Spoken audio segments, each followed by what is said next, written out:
Jadi nggak selamanya pasti itu bikin gendut. Pengolahannya nggak bener, kemudian pemilihan bahannya juga kurang tepat. Nah, padahal pasti itu bisa banget tetap enak, tapi sehat.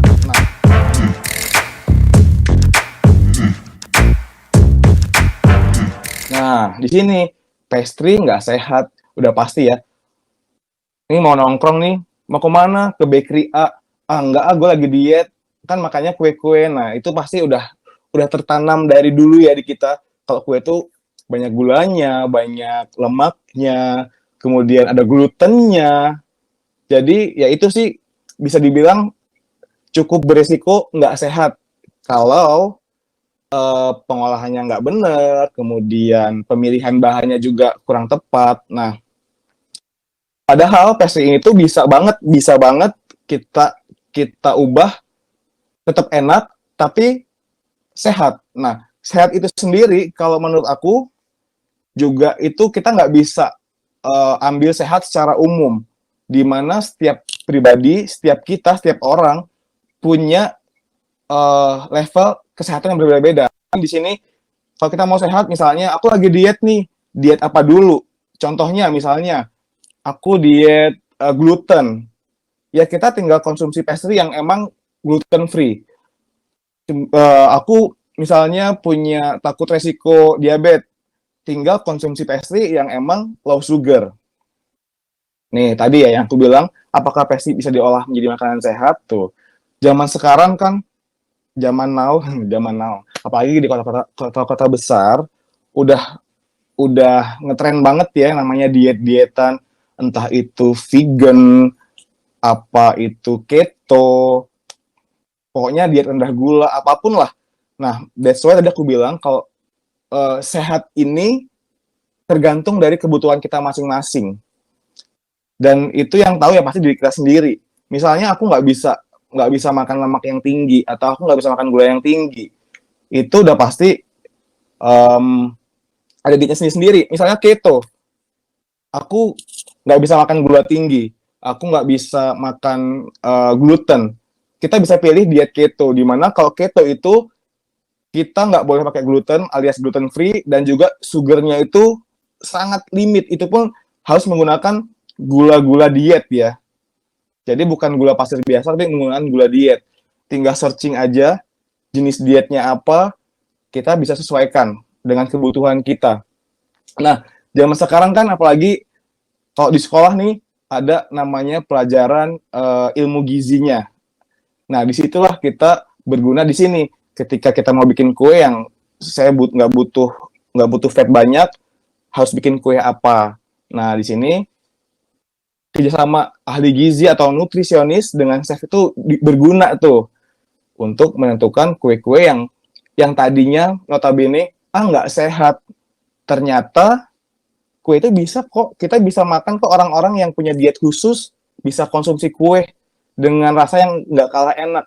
Ini agak sedikit karena aku kerja di Bo ini kita cukup concern dengan makanan sehat, di mana kalau di Bo ini makanannya, ini yang agak promo dikit nggak apa ya, agak sharing sih, karena aku pun cukup belajar banyak di Bo sekarang, karena Bo ini kita punya pegangan, kita nggak boleh pakai pewarna tambahan, pewarna makanan kita nggak boleh, terus kita nggak boleh pakai preservatif, zat-zat yang tambah-tambahan tuh kayak contohnya yang banyak dipakai misalnya di rumah-rumah bikin bolu pakai SP atau emulsifier, kalau kita nggak boleh sama sekali pakai kayak gitu.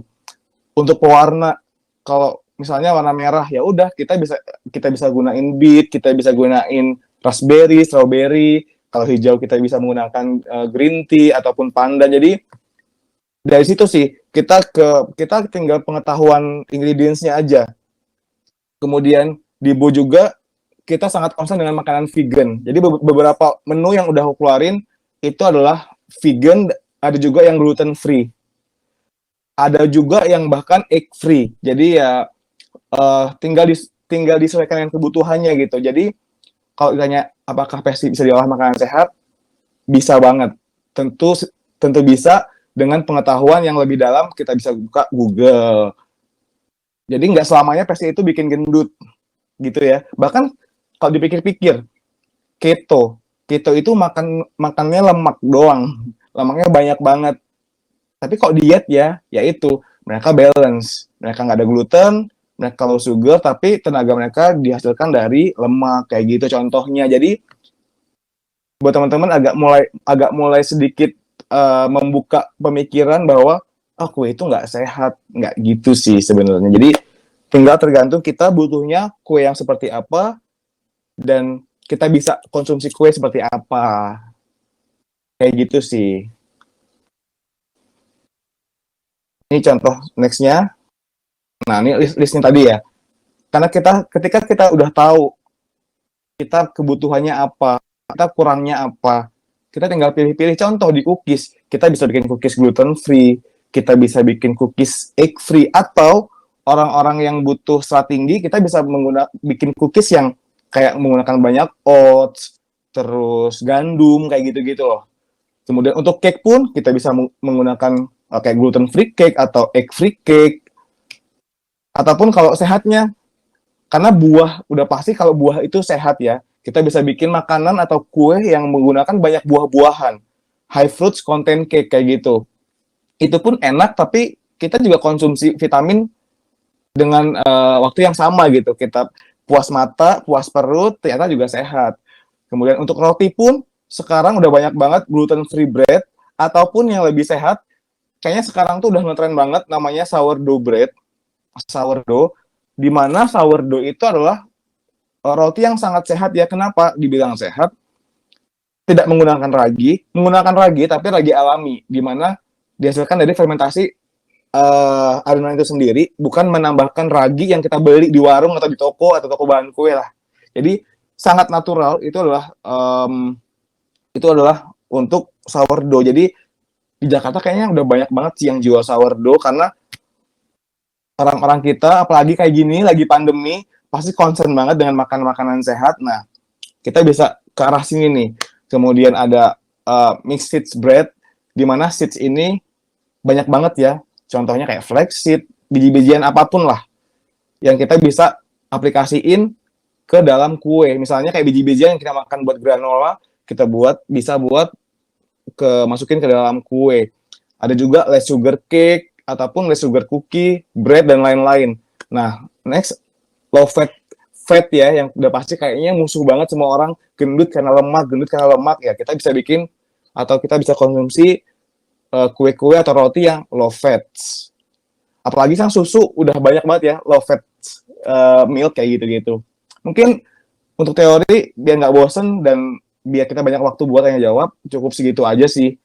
Kan kayaknya lebih seru tanya-jawab sih. Gitu.